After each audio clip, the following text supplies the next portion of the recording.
wacky introduction of quantum physics, I might say. And I'm gonna stick to technical terms again. But why am I doing this? This topic is a topic that has traumatized me enough for the last 1 year, and I have like gone through like 3 or 4 different books trying to understand it. And my goal with this lecture series, I wouldn't call it a lecture series, it's more of a discussion series because even I'm learning, would be to try and gain an intuitive understanding of the quantum world and how how quantum particles actually behave, and how how do we mathematically interpret these wacky quantum theorems, however they behave, into a proper physical sense. How do you get a proper physical intuition behind it? So that's going to be my motive, and I'm very excited for this because it's probably one of my first ever attempts to actually teach a topic. So let's just see how it goes. So anyway, a wacky introduction to quantum physics coming up now. So I even study quantum physics. Well, for starters, quantum physics is a very interesting topic. The things that happen here are nothing short of magic, and or I can think of other reasons which I can't. Just this is probably the only reason I can think of for you to torture yourself. But again, it's fun to think about stuff that is wacky or is mostly considered magic. And I mean particles that pass through walls like ghosts. Electrons are ghosts. I mean, just look at what quantum physics did to Max Planck. But nevertheless, I can assure you that you will be just as much, if not even more, confused with quantum physics as you are now. You're welcome.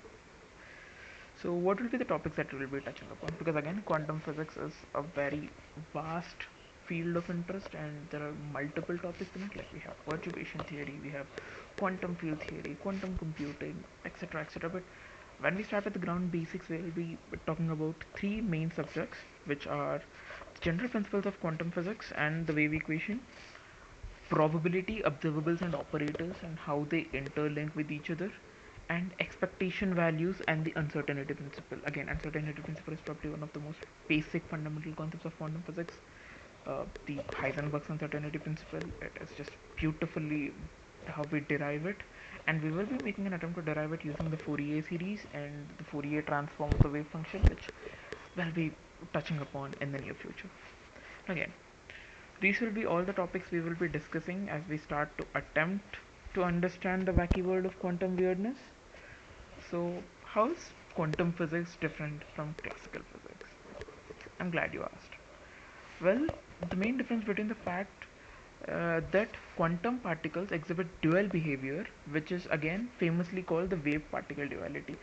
This works upon the fact that every other quantum object, like the electrons, positrons, muons, neutrons, protons, etc., all of them have dual nature. That is, they behave both as both as particles and waves.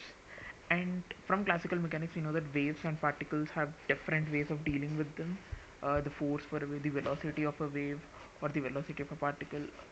The waves have wave number, particles have position, and all that. So they both exhibit different kind of behaviors, and now the fact that both of them are compressed into one singular quantum object, that is electrons, protons, exhibiting this dual behavior, is what actually brings into the study of quantum physics.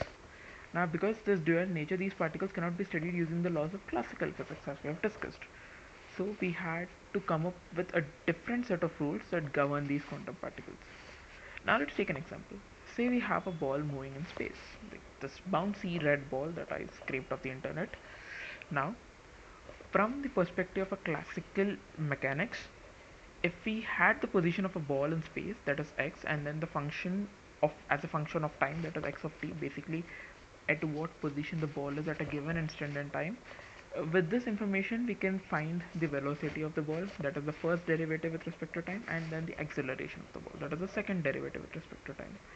And knowing both the velocity and acceleration, if we know these two fundamental concepts, we can calculate the ball's momentum, its acceleration. From that, we get its kinetic energy, like potential energy, or all the forces acting on the ball. We can like basically predict where the ball is going to be at a given instant in time knowing these. But when it comes to quantum particles, things get a little complicated. You see, we talk about quantum objects, they exhibit dual nature, as we discussed earlier. So it's not as simple as earlier to study these because we cannot apply the laws of classical mechanics because an electron might behave as a wave as well. Then direct differentiating it with respect to time would not give us the velocity. That wouldn't even make sense. In that case, we actually imply these quantum mechanical rules to study these particles that exhibit dual nature. Now, as an analog to the like in the classical mechanics, as an analog to the position in the classical mechanics, in quantum mechanics we have what's called a wave function, and as an analog to the Newton's laws, we have the Schrodinger wave equation. So what do I mean by an analog? So basically, knowing the position of a particle with respect to time for a classical object would give us almost every sort of information that we need of it, and would also help us predict where the particle might be at any given point of time in the future. As an analog to that, we have what's called the wave function. In this, we'll be coming to that in a bit. And as an analog to the Newton's laws, that is the three fundamental laws of Newton and Newton's equations, we have what's called the Schrodinger wave equation. Now, this looks very scary because again, the Schrodinger wave equation is the base fundamental of quantum mechanics, and we will be taking an entire lecture dedicated to this. But for now, let's just know that there is an equation called the Schrodinger wave equation, which helps us operate on the wave function and then use the wave function to gain the information we need. Right. So that's most of the information we need. There's a lot of wacky stuff going on in there, which we will be discussing further. Now, we will get back to the wave equation in a bit, but before that, let's have a look at this funny little symbol that looks a lot like me, the wave function. So, what is this three-headed? What is this trident-looking symbol? So, the wave function.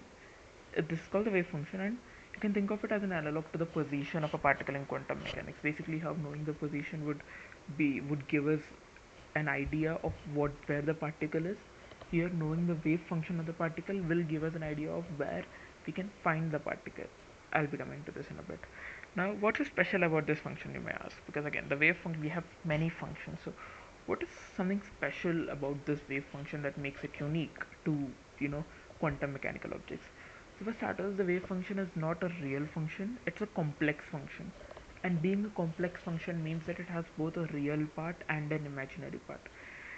Contrary to this, in classical mechanics, when we talk about the position of an object, we only talk about the real part because again, there it's real world, and then we look at things, we can see them, and then we analyze the real parts. And that's the only thing there. That's the end of the story. But when we are talking about quantum mechanics, we also have to consider the imaginary part, more of which we'll be dealing with shortly in the future. But we just need to know that the wave function is a complex function. It consists of both an imaginary and a real part. And the wave function on its own does not have any physical significance, but when you take the norm squared, I'm using the term norm because it's a complex wave function that's basically multiplying the wave function with its conjugate. So when you take the norm square of the wave function, it gives the probability distribution of the particle. Probability. Now, why does another complicated topic have to come over here all of a sudden? So, well, this is a good time to point out that in the quantum world, whatever measurements you take or whatever observables you find are all probabilistic. Quantum world is a probabilistic world. It's not deterministic like how we analyze things in classical mechanics. There, we cannot really tell the exact position of a particle. We just can make a guess. We can make an educated guess on where the particle is more likely to be found as compared to other places. Right. So that would mean that the observations are probabilistic. Similarly, you cannot really know the position of a quantum particle, as I've said. You can only make a guess on where the particle might be present looking at its probability distribution function, that is norm squared. Now observe this graph because it's very important. Here we have plotted the norm square against, I don't think you can see it, but against the r coordinate or against the distance coordinate position. Now here we can see that at this point, that is at the median, the probability of finding an electron is maximum. So at this point, there is a high chance of you finding an electron. It's not that the electron will be found there or the electron will be present there, it's just that it's more likely to be present there. And this distribution goes out. This is what's called a Gaussian distribution. We will come and touch upon the Gaussian distribution as well. But just know that the norm square gives a probability density, which is basically an analog to where can I find the where can I find this electron, or the probability of finding an electron being more or less at a given point, or that an electron being more likely to be found or less likely. Now, as you might have guessed, not only the position but also other measurements like those of momentum and energy are also probabilistic.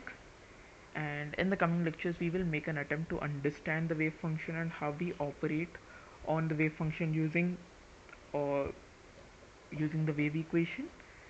So buckle up, because what's up ahead might open your eyes to a completely new world of physics, or might want to make you to like just stab your eyes out because it's just plain old torture trying to study quantum physics. Hey, it's interesting, so nothing to lose.